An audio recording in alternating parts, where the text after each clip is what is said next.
Isang ginang sa Aboyog, Leyte ang arestado sa bisa ng warrant of arrest na inihain ng Regional Anti-Cybercrime Unit 8 dahil sa kaso nitong cyber libel. Nagpapaalala naman ang PNP Anti-Cybercrime Group sa publiko na iwasan po natin ang pagpo-post online na nakakasira sa pagkatao ng isang individual dahil meron pong batas na sisingil sa atin dito. Magbabalita dyan si Patrolwoman Mary Grace Artizuela. Isang ginang sa Abuyog, Leyte, arestado matapos itong basahan ng 3 warrant na inihain ng mga tauhan ng Regional Anti-Cybercrime Unit 8 at Abuyog Municipal Police Station dahil sa kasong cyber libel laban kay alias Aida, na sa 8 taong gulang at residente sa nasabing lugar kung saan ito inaresto.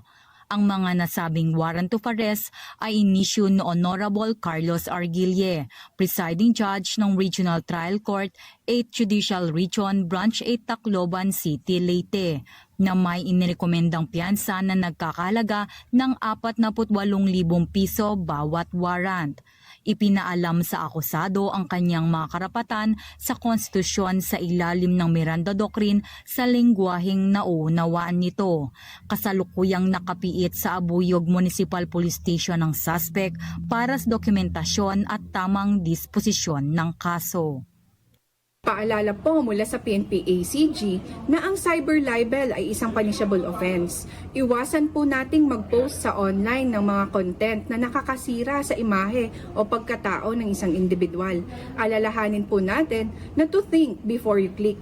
Mag-ingat po tayo lagi sa mga online activities natin dahil sa bagong Pilipinas, ang gusto ng pulis, ligtas ka. Mula dito sa Campo Crame, ako si Patrolwoman Mary Grace Artizuela, nagbabalita para sa Police News Network, alagad ng batas, tagataguyod ng Balitang Pulis.